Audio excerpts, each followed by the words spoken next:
It is definitely that time again for In Focus right here on Rwanda television. Now, Rwanda, the government of Rwanda in November last year demanded for an apology from the Vatican over the Catholic Church's role in the genocide against the Tutsis after dismissing an apology by the Catholic bishops in Rwanda. The Rwandan government called the bishops' apology, and I quote, profoundly inadequate, and said it highlighted how far the Catholic Church still remains from a full and honest reckoning with its moral and legal responsibilities. Now, if you fast forward 4 months later, the Pope invites President Paul Kagame to the Vatican, and the Vatican later issues a statement after the meeting saying that the Pope implored anew God's forgiveness for the sins and failings of the Church and its members in relation to the genocide against the Tutsis. So tonight, it's all about analysis, and even more analysis. Also in focus on tonight's show,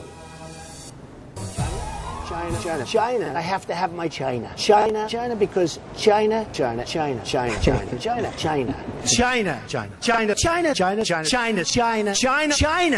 now. You know, China. I know China very well. China. Right, as US President would say, China. We are putting an eye on Rwanda's relations with China, with focus on President Paul Kagame's recent visit to China. We have a power panel of academia, analysts, and researchers. I'll be introducing them in just a bit. My name, as always, is Eugene Anangwe. Start tweeting. The hashtag is InFocusRW. See you in a bit.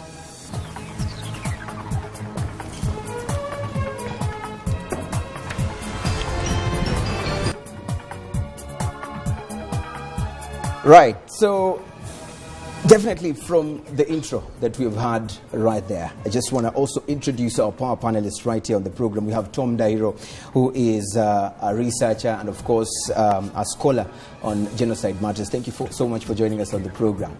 Also in the program with us is Israel Buchanan.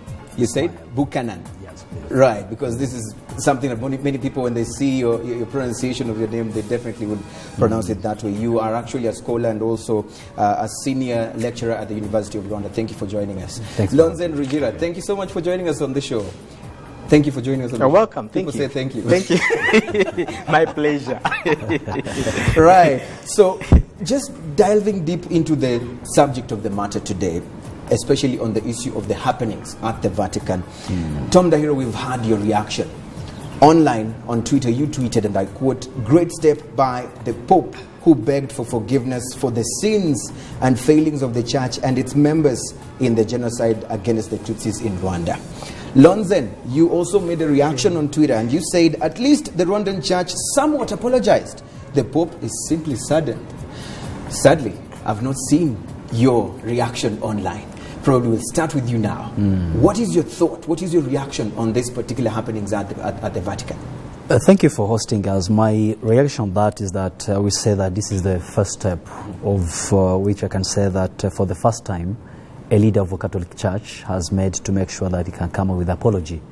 And is the first step for my reaction. I don't have to say much on that because there are other things which I'm expecting that could come later, so that we can have a full recognition of what happened during the genocide of Rwanda based on what the Catholic Church has been involved in. Right. Yes. So you're still waiting for a full recognition exactly of the involvement of the Catholic Church on the genocide against the Tutsis. Exactly. Lonzen, can you substantiate your statement on Twitter? You said at least the Rwandan Church somewhat apologized. This in relation to an apology that was shot down by the Rwandan government and termed as insufficient. Well, let me first provide the context, I think. Let's imagine 1 million people have died in a terror attack in Europe. Let's say France or UK, whatever. 1 million people have died in a terror attack. What would be the kind of outrage that would come out of that, the global outrage that would come out of that? If you think that that is a bit academic, we can look at the American context. 3,000 people died in 9/11, and the moral outrage that followed that involved attacking Iraq, removing Saddam, and today, as we talk, the court in the United States has accepted that the victims of that horror can sue Saudi Arabia, given the link between Saudi Arabia and the terrorists. And it is estimated now, the judge estimated each victim is due an estimate of $8.8 million. 3,000 people multiplied by 8.8 at a minimum. Now, the outrage and the attack followed the link between Saudi Arabia and the terrorists, even though it is Iraq that was attacked. Now, the church has a link towards the genocide in Rwanda. Now, the genocide in Rwanda, even though the term genocide is somewhat losing meaning, but the terror behind genocide is even more outrageous. It is morally indefensible. Now, you have a situation where in a terror attack, it is indiscriminate attack of civilians. In a genocide, it is a discriminate. That means the target is identified on the basis of which the target has no control over it. So both of them are civilians. One of them is indiscriminate. That means you have in selecting the person to be attacked, there's equal opportunity of who is to be a victim. But when you look at your statement, it sort of, from a layman's point of view, you seem to feel like the Pope only expressed saddenness or feeling sad and not actually apologizing. That is where I'm going with this. As the Catholic bishops. It is where I'm going with the conversation. The moral outrage that followed the behavior of the church. When you see the kind of what is called an apology, the only thing that the Pope did was to create a causal link between the church and the genocide. For the first time, that was created. Very good. However, that causal link was undermined by removing the substance of what it is the link was established for. It means that he said more of the failings and I don't know what else he called So it. if you are the government, if you're in the shoes of government, you would say it was inadequate, like the government actually had said about the bishop's apology. It was inadequate in your sense. I wouldn't even term it an apology. Okay. Yeah. Let's bring in Tom Dairo. You said a step in the right direction, at least. Do you feel that the Pope really apologized? There is some sort of an apology in that in his statement, in my view. And another, why I called it a great step, unlike the Catholic bishops in Rwanda, who asked for forgiveness on behalf of the members of the church, the church and the statement from the Vatican this time recognized the sins and failings of the church. It began with the church and then came the members. When you say the church, the Catholic Church, which is known to be the Holy Church, and now you are talking about the sins and the failings of the church which is supposed to be holy. For me, it was a great step. Another interesting thing which came out of the statement is that the failing is their mission. We didn't have Christianity in Rwanda was brought by the missionaries here. And the missionaries were supposed to bring the message of hope, love, and togetherness in the name of Jesus Christ. But it is the very missionaries in Rwanda, instead of preaching love and unity in Jesus Christ, they brought the mission of disunity, starting with in the 1920s and 1930s, when the Belgians were starting, when they began measuring noses, the size of skulls, the looks of the eyes, and accepting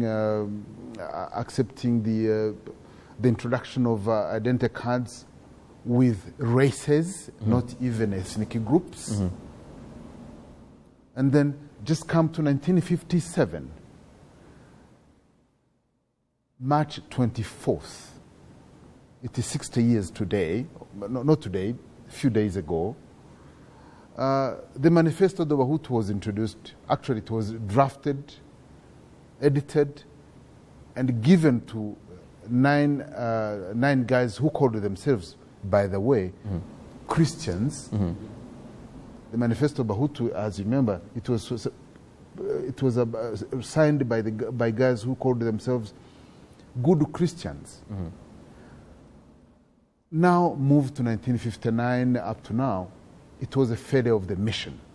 And do you feel that the Pope's statement The fact that was adequate enough Yes. to actually... It's an opening. I said a great step. Right. I didn't say it's the last thing they have to do. Right. What the church is supposed to do right now is go back to the basics. What do you mean by the failure of the mission? Even if it means by now holding a conference, maybe, an international one, to discuss about the role of the Catholic Church. That would be one. Another thing which he said was not the sadness, but the solidarity with victims. The victims, yes. That one will be full when he comes here. He has to visit Rwanda to make it a reality. To see the failings in the practical terms, to see a Catholic church which was demolished with close to 2,000 people inside and no statement made. Right. To see a place, a church, where they celebrate apparition of Virgin Mary, that is Kibeho, but where Rwandans, the Tutsis in particular, were put and suffocated and shot in that church. He has to be there. We need his presence. Right. To see the churches where thousands, dozens of thousands of Christians, people who believed they could not be killed in the churches, and it happened. Right. It's a great step, but we need another step. We need another step. We'll be digging deeper into those other steps. Israel, let me bring you back on this one. President Kagame himself tweeted, and I quote, he said, being able to acknowledge, apologize for wrongs in circumstances or cases like this is an act of courage and moral high standing typical of the Pope. They seem to still feel, especially Lons, and he actually said it, he would hesitate to call it an apology. Exactly. What would you call it? For me, let me repeat what I say. I say that is a good step. And I'm not going to go to the historical background of what my fellow like Tom has said or my colleague here. But of course, I'm not going to... Apology is an apology, okay? But Pope to acknowledge that the church has involved, nuns, clergymen have more involved. That is something which later we can say that apart from Pope Francis, as even His Excellency has mentioned in his Twitter, this is already, as you quote, is an act of courage. But we still need more to be done. Right. And this, as I can say, is an open mind. This is, I can say, it has opened again the new relationship between the government of Rwanda and the people of Rwanda with the Vatican, including the church. Right. So, as maybe Tom has said, I believe that the way forward, the next step, as he mentioned, Pope Francis has to come over and has to come in Rwanda, let's say in the commemoration, and make sure that at least in front of Rwandese, he has to do something beyond that. And what I can say that is apology, yes, I agree with that, is that he did not write something about like St. Paul has did in the previous years. So it was the visit between His Excellency and the Pope Francis. So by word of mouth and pronounce those kind of things, that the scene and the church has involved, it's failing in terms of that, I would say that that is really act of courage, as His Excellency has mentioned. Right. So this is really a great opportunity for the church to open the door and involve and do something about the issue of church, how it has been. And also, I will say that I will believe that 100% fully if the Pope can come over and become the ambassador of Rwandese people by making sure that, because church institution is a global thing, whereby we have to look at PAP as an ambassador of Rwandese people and the government of Rwanda for sure, so that we are now in a period of whereby so many people are trying to deny the genocide. So I believe that Catholic Church now could work hard to make sure that this kind of denying could be stopped from nowhere.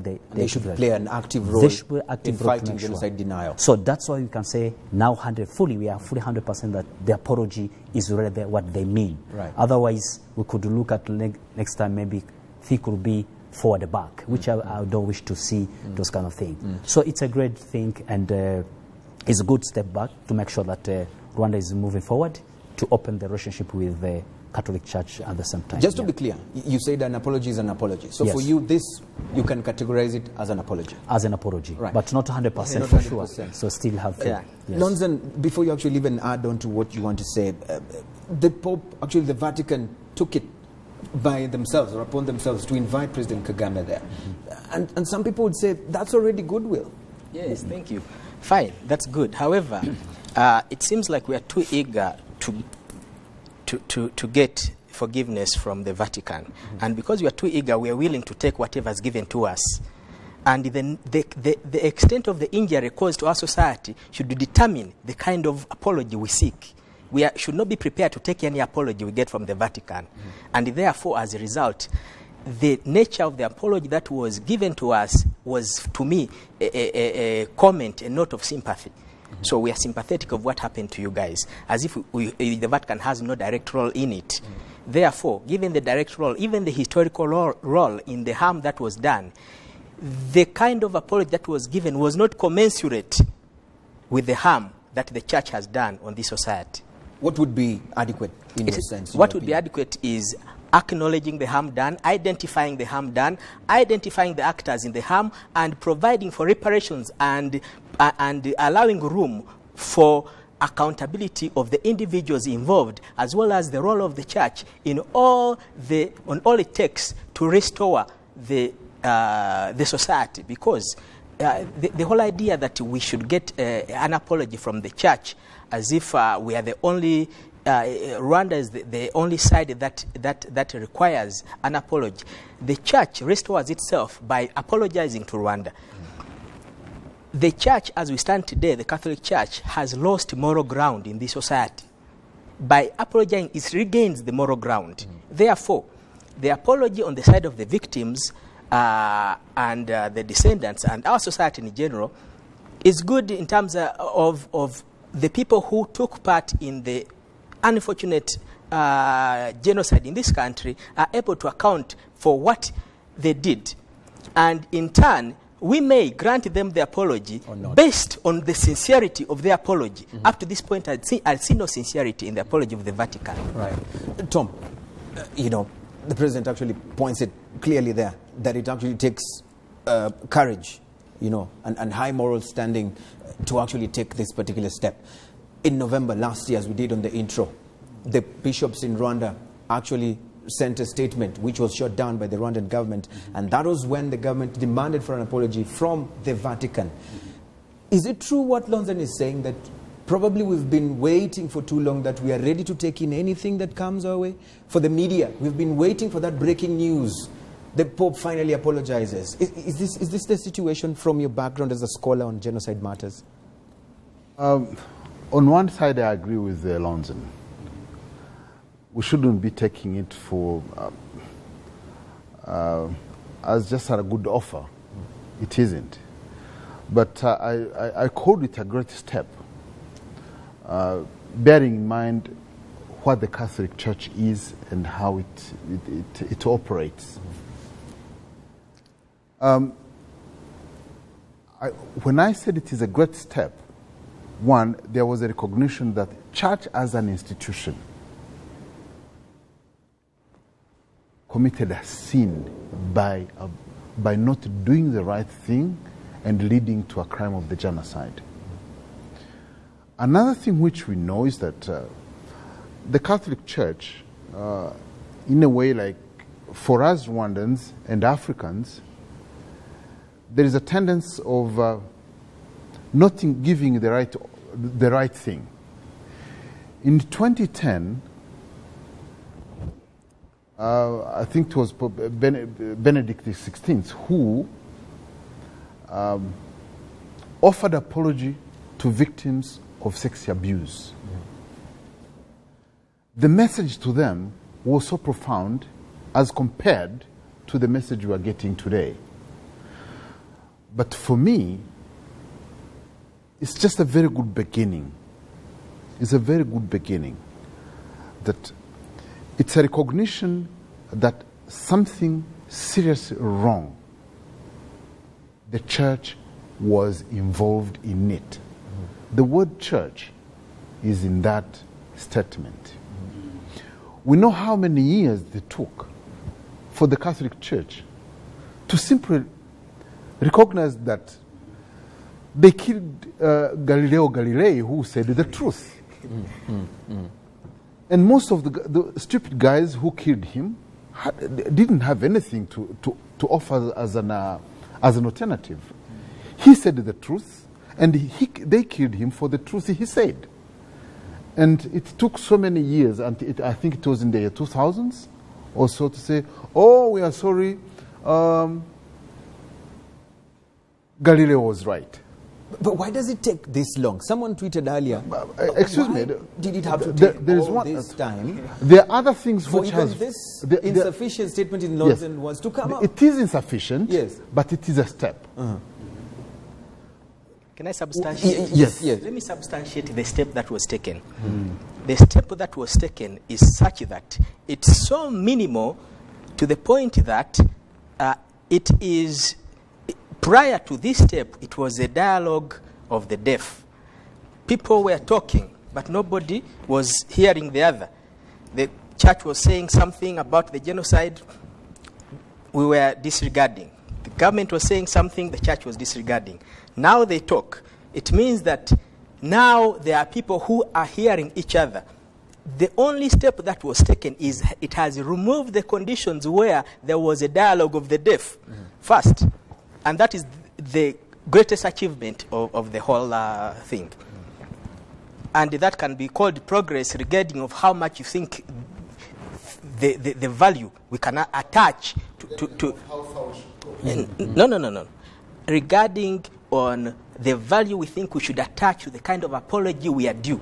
Second, the whole idea that the president recognized an apology that was given by the Vatican, I don't know where this comes from. I have not seen anything where the president says an apology was given. President said it is courageous to give an apology under these circumstances, which means maybe it was given, maybe it wasn't.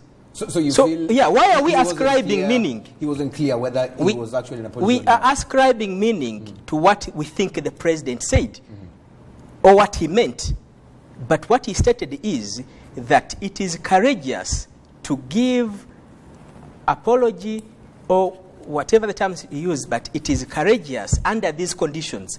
Nobody disagrees with that. We all agree. It is very difficult.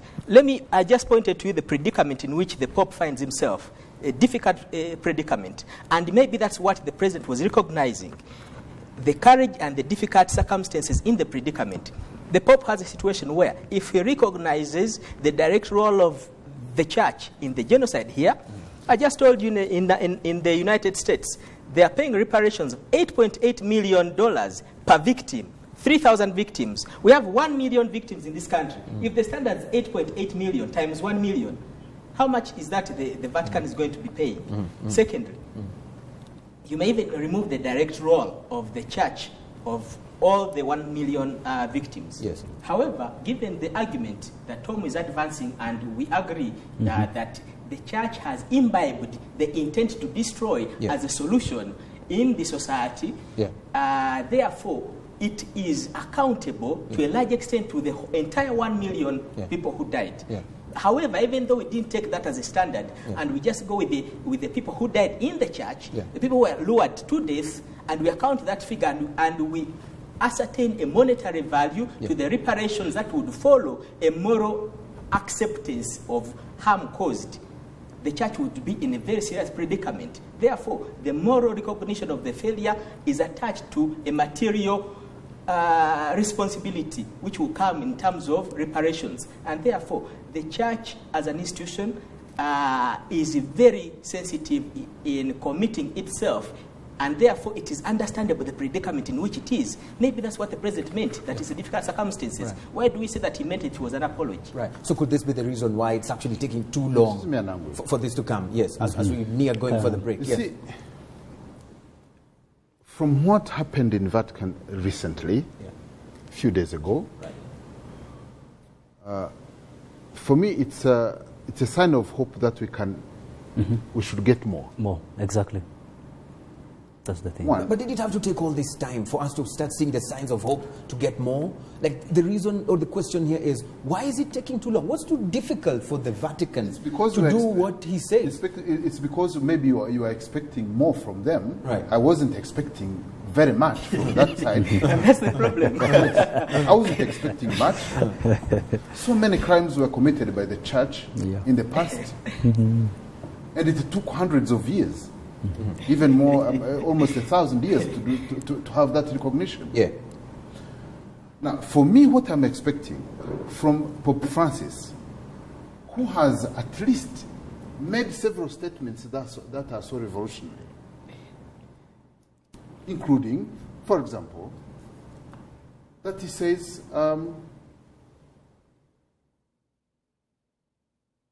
Big Bang and evolution are a reality. He said that. It was so courageous. That's one thing. He's even talking about allowing married men to officiate as priests. Now it's a discussion. So in the Rwandan context, for me, in the Rwandan context, yes, after recognizing that there was the church, even having that word church. Church is an institution. Yeah. Church is universal. The Catholic Church has that element of universality. Yeah. He's bringing it in. It failed. Now we have to be specific about the failures. They failed as an institution. Will there be a reparation? Historical? It goes that far, as I mentioned in the beginning. Is that what the victims, is that what the survivors would want? Absolutely. I'm trying to think loudly. Right. But we still have individuals within the church who failed us. We need to see mechanisms, the built-in mechanisms within the church to punish those people. The due process within the church. What did the church say regarding a Catholic priest who ordered the bulldozing of a church with thousands of people who trusted safety in that church? Right. There are so many people who are fugitives and they are under protection of the church. What does the church say? The Catholic Church has been and remains one of the engines of the genocide denial.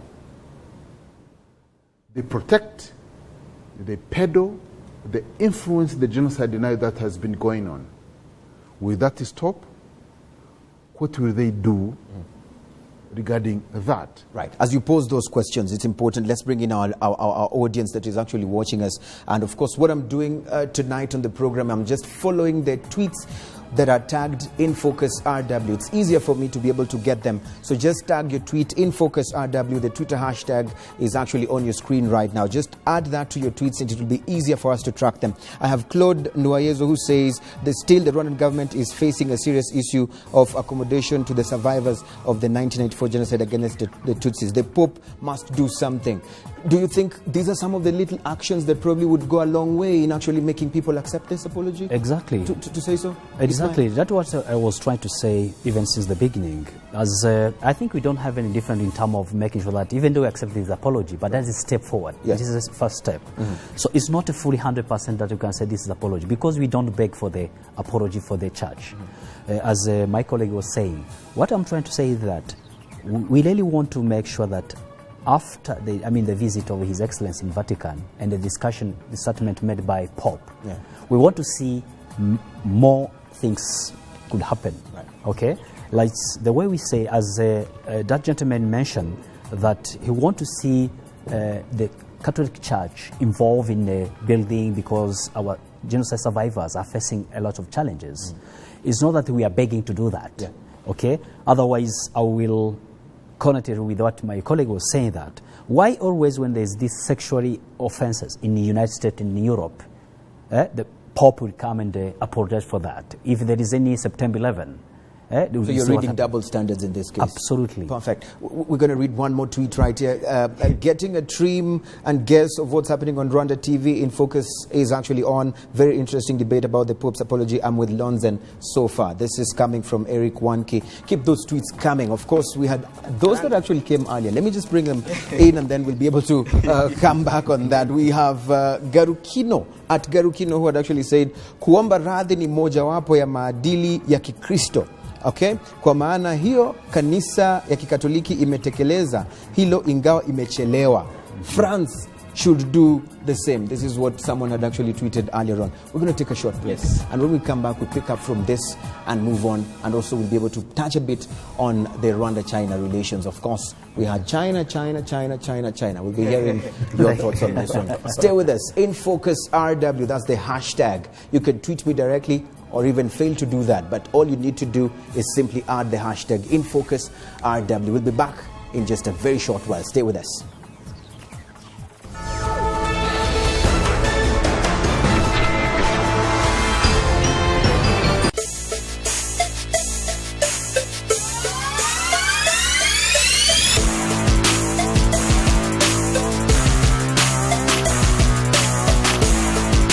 Now that is the smell of a new day, new business ideas, new opportunities, and above all, a new chance to start over.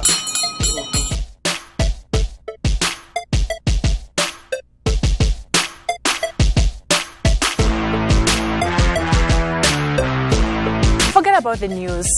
We want to talk about the stocks that are trading, what companies have been listed, and the exchange rate, and also the money matters, not just regionally, but also globally. Take a look. They are the right arm of every business world. The small-scale businesses, they contribute a lot to our economies, and yet they face new challenges every single day. Now, I come in to stop all that. Listen to them, find a common ground, and come up with a solution. And I also give you an insight into the opportunities in their business world. Join us every Tuesday on Business Digest.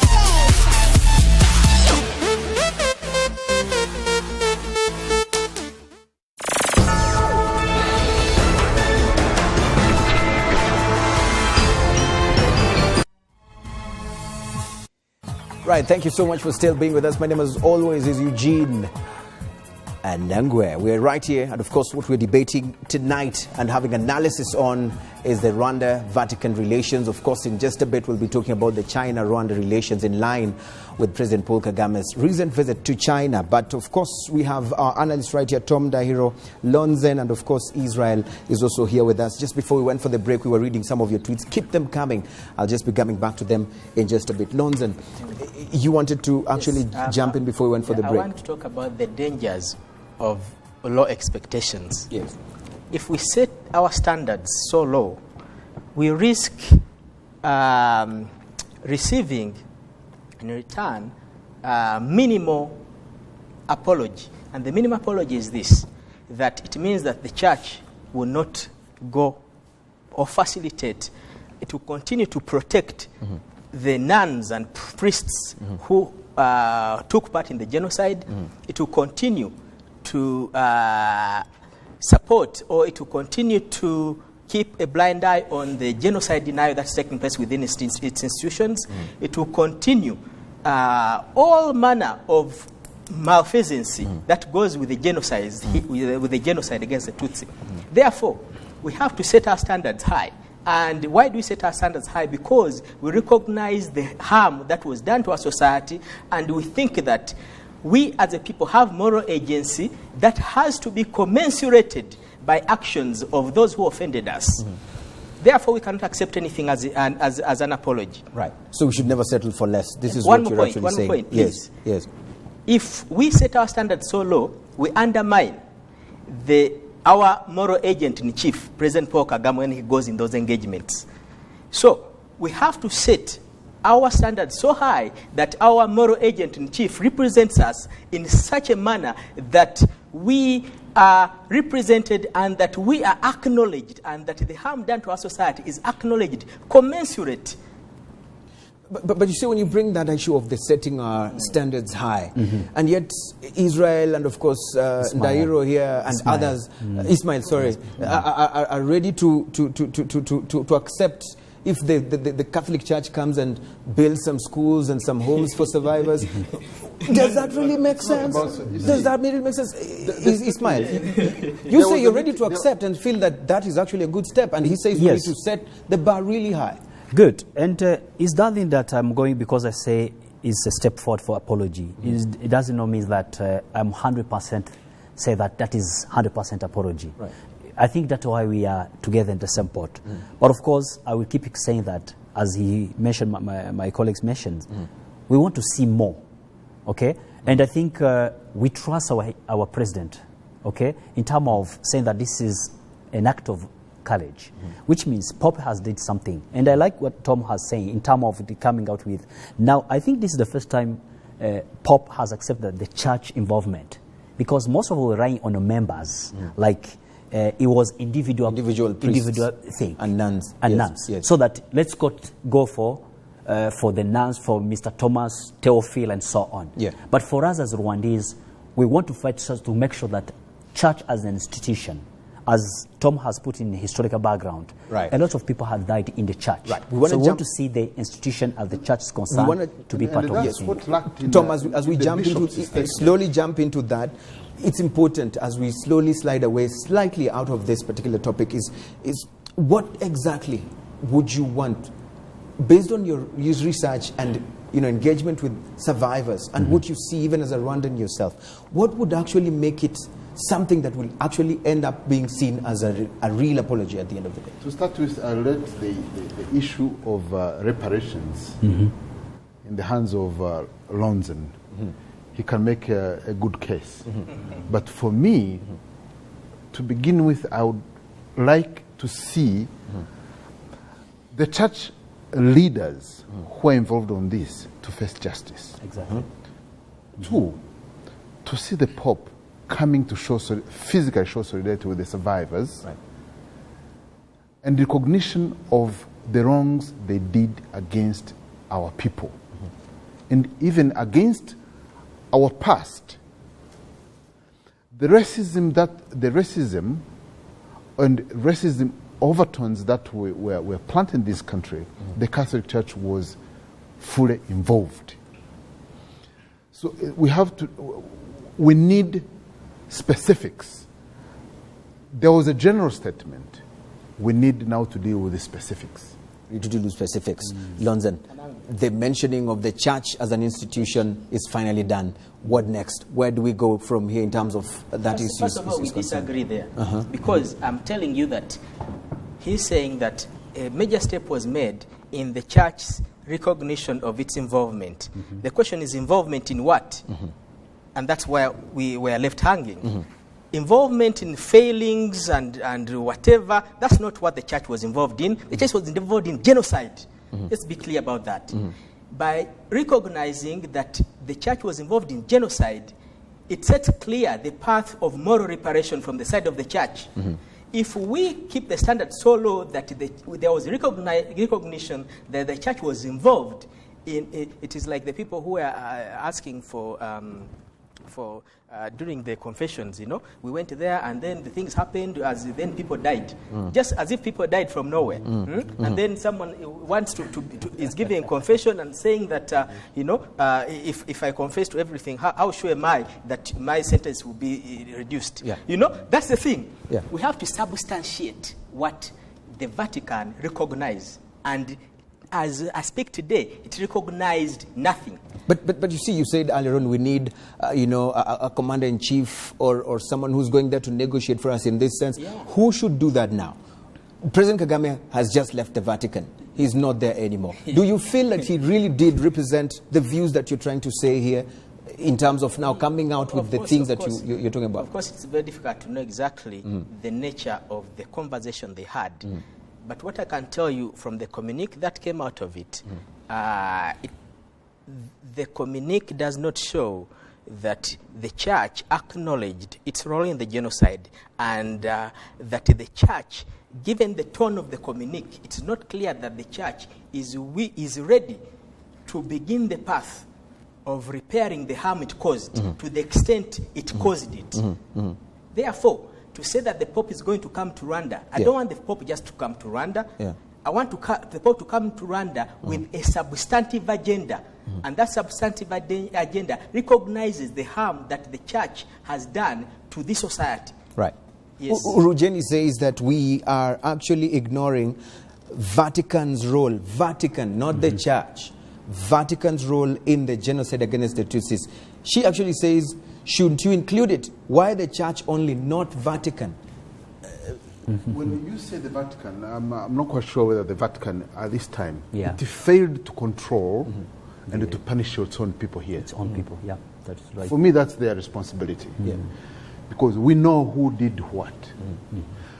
Another thing what the Vatican has to be held responsible is when they knew in 1992, 1993, the Pope's representative here in Kigali knew that there was a genocide in the making. Yeah. And he was condemning the acts of genocide or the preparation of the genocide here. He's called, I just forgot his name. Yeah. Other Pope's representative who came after the genocide were horrible. Julius Zanuzzi, Salvatore Pinacchio, these were siding with the genocidaires and genocide deniers. But when I said this was general and very important, I trust the judgment of President Kagame when he says it was very hard for the Pope to decide to say this and that. Because there was tete-a-tete, there was our president talking to the Pope. For sure, there is something which was said between the two, which is not in the communique. For me, it's not in the communique. So there's hope that probably there's more absolutely. than what but met the for eyes. me, my hope is that from the statement, from the Vatican's statement, and from President Kagame's statement, we expect more. Right.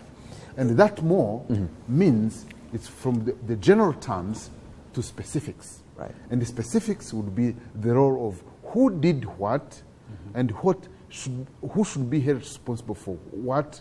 And this would pave way for reparations, moral, and even material. Right. Lonzan had mentioned about the moral authority of the Catholic Church being tainted, and when we see in other East African countries what the Catholic Church does and the voice of the Catholic Church, especially when it comes to political affairs and speaking out their voice as a unit, the lack of that apology, how has it affected the voice of the Church in speaking out on key national issues in Rwanda? For me, I would say that it has taken long for Church to accept for the apology. Number two, I would say that, yes, I'm not disagreeing with my colleague here. I think a lot of must be done. But the actual bullet of the question is, that moral authority being taken away for a lack of apology, how is it holding back the Catholic Church in Rwanda from taking part actively in political matters, for example, in making statements on national issues? Does it impact them? Does it affect them? Absolutely, absolutely. What I'm not going to go beyond what he's saying. It's this thing is really like a tricky apology. That's why sometimes I'm much more conservative when it comes to say that 100% on that. Yeah. So I would say that Catholic Church needed to do a lot of things in making sure that what my colleague was saying, so that Rwandese can feel that they are being benefiting what they have to get in terms of, otherwise this thing is going to take back what we have been. And historically, as Tom has mentioned, if you look at the involvement of Catholic Church in the history of genocide, working closely with the colonial administrative, all those things, that's why my colleague is always saying that no, this is like we are begging something. We are not begging. Catholic Church must do something. Right. This is what we have to repeat on that. They must do something. They must do something beyond that. Right. But of course, apology is just because this was the first step. So, and maybe come to that one, my way forward on that. What will be? As Tom said, myself, I will say that we are in a period of whereby so many people are in denial the genocide thing. I want to see the Catholic Church really play a big role by hunting even those people. Especially, we know so many clergymen who are in France, in European countries, who are just working there without being to there. So they have to bring them to the court so that they can get what they deserve. Okay. Number two, as Vatican or as Pope has been playing a big role worldwide, I want to see Pope echo for the Rwandese people to say that their voice can be heard, especially for the genocide survivors. Right. Are we together? Right. So those will bring at least the harmony. Those will unite us again to see that this concept of Rwanda, let's even brought back. Otherwise, if that church cannot do anything about that, Rwanda will feel still discarded on that thing. So I want really a big step to make sure that you can move ahead. We are closing for now that discussion. It's in the interest of the church to apologize. Right. Yeah. But still, someone here is actually saying that the discussion would have been more interesting if we had the church involved right here. Do you think so? I don't think so. I don't necessarily. That's enough. I don't think so. Let's talk a bit about China. President Kagame was in China. And we have had a lot of terrible things that Donald Trump has said about China. And we saw the reception that President Paul Kagame received when he was in China. He even met with African ambassadors who are actually, in China. Yes. But the question that many people are sort of asking themselves is, a superpower like China, giving Rwanda this kind of accordance, what is there that Rwanda is going to give to China? Lonze? First, I want to go on the record saying that it is in the interest of the church to apologize. Okay. You're on record. Thank you. Now, the Chinese situation. When you saw the president's trip from UK to the US to China, it was almost as if like an investigator, a detective, is going through the path of ruination, and then where there's runes taking place in Europe and where US and all of a sudden it's coming back to China where there is emergency, so there's a ruination and the rise taking place. So China is very important, and how it treats President Kagame says a lot about who he has become in global affairs. And President Kagame is now playing a role that was hitherto played by Meles Zenawi. After Meles Zenawi's death, President Kagame took up almost naturally, because they were very close, Now, President Kagame has articulated issues of interest to all Africans to the Chinese understand this. Therefore, they didn't see him as Rwanda's president alone. They saw him as Africa's president? I wrote an article where I called Kagame the Osajefo. Osajefo, they used to call Kwame Nkrumah the Osajefo. Osajefo means the redeemer. Yeah. So the nickname for Kwame Nkrumah was in Ghana was the Osajefo, as the redeemer of the Ghanaian people. So I wrote an article in which I called Kagame the Osajefo of the Africans. And what I meant by that is that the Chinese see that. The Chinese see that he's the Osajefo of the Africans, and they treat him appropriately, right, as they should.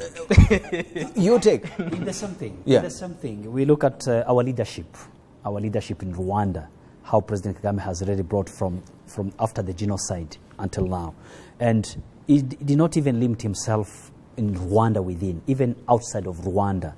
And we can see even in the statement made by the president of China, the way he treated Kagame was like he's like African as overall as a whole, as the president of Africa. So how should he now make the trickle down of the goodies that when he goes there in such kind of meetings, on such kind of visits, the trickle down of these goodies to the rest of Africa? How does that happen? Kindly educate me on that. Sure. I think even though the President Kagame is raising the voice for Rwandese, but you have seen in his speech, in everything he does, is always talk about Rwandese and Africa in general. That's why even you say that during his visit, he has even managed to meet the ambassadors in China. So you can see that first he put in the interest of Rwanda in front, but at the same time he went beyond Rwanda. So he's a person who is always believe that when Africa can be raised, that's how you can get more respect and the dignity. Right. So that's why I can say that that's why Chinese has treated him. Right. And at the same time, you look at the strategic of our country, Rwanda is concerned. We are in the middle of COMESA, East Africa, and so on. And I think President Kagame, as the president of Rwanda, has played a big role. So this could be a link of Rwanda with other African countries. So it's a link. Yes. Tom, as I ask you this question, based on what... China... Wait first. Wait first. Hold that thought. Here comes the question first. Listen, China, as you're just saying, Donald Trump has said a lot of crazy things about China and how it is actually, in his own words, raping the U.S. economy. What is it that African leaders, or even President Paul Kagame, is seeing in China that Donald Trump is not seeing? Here you have a president whose country was, in the recent past, was portrayed as small, landlocked, poor. But here you have a country now which is seen as not landlocked, but land-linked. Yes. A country which is not small by size, but large in aspirations and achievements. A country which you can make your voice heard on the continent, and China can see that. So by inviting Kagame and receiving him as a leader of his stature, it's in the interest of China to do that. But the sad reality is most people actually feel like all the resources have to go to countries like China. The resources that come from Africa, only for them to come back as finished products, sold at very exorbitant prices, to the people who have toiled and worked hard to actually create them. How do we kill this perception? How do we deal with this perception to ensure that they invest back in Africa in factories, industries, where we can be able to produce our own finished materials?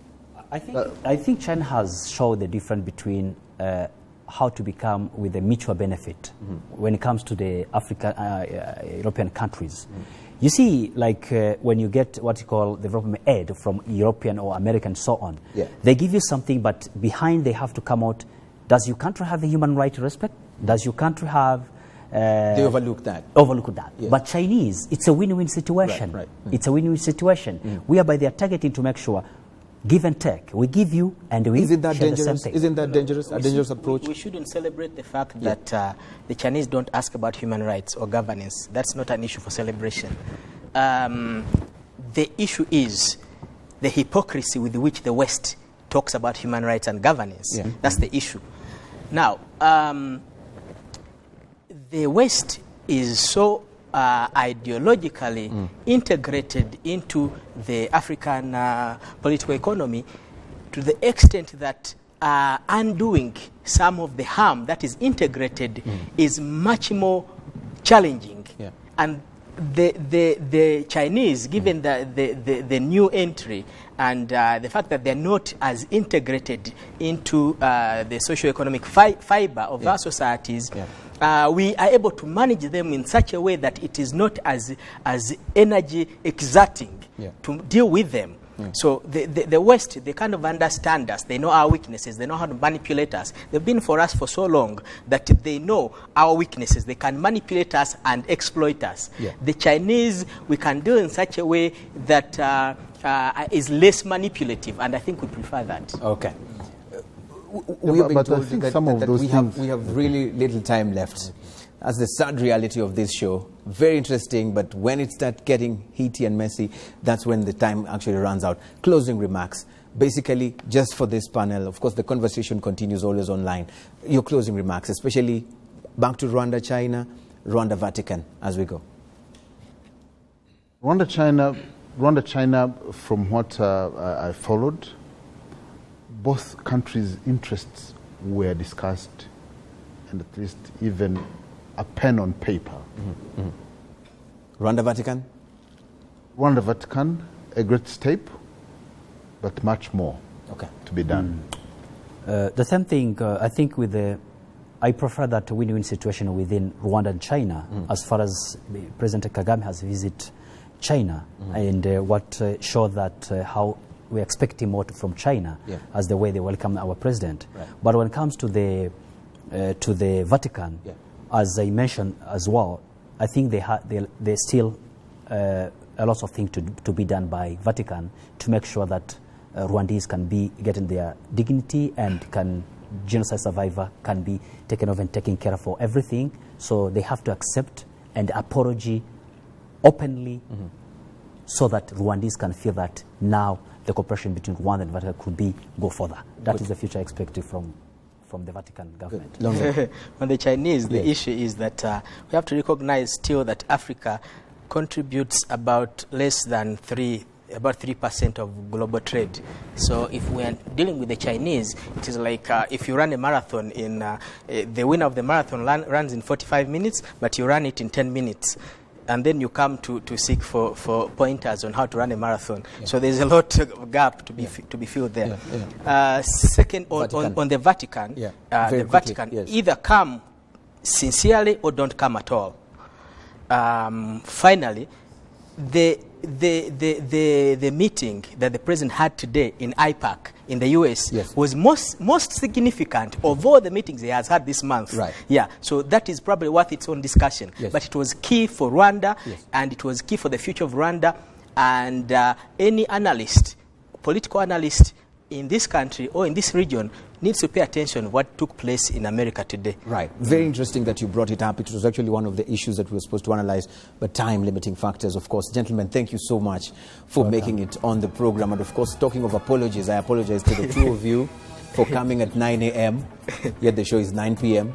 Sorry for the miscommunication. And I'm hoping my apology has been accepted. Apologies. Live on TV. Thank you so much. Of course, for you who has been tweeting Asante Sana, I still see the tweets coming thick and fast. Of course, we have Darius who says, what the Pope did was indeed courageous and human. True, the church failed its moral vocation. Reparation should benefit or should be next. That's what he says. Janine is actually saying that we need to know what happened behind the closed doors. You should have invited a devoted Rwandan Catholic priest or something. This is what you're saying. Of course, we are hoping that in the next shows we'll be able to actually, hopefully, even hear it directly from President Paul Kagame's mouth himself when we happily host him right on this particular show. It's still a wish, and we're hoping that that will happen soon. Thank you. It's been a roller coaster show tonight. Analysis and more analysis on those different issues. Let's keep talking. The hashtag is InFocusRW. Let's keep the conversation going, even though it ends here. My name, as always, is Eugene Anangwe. Goodbye for now.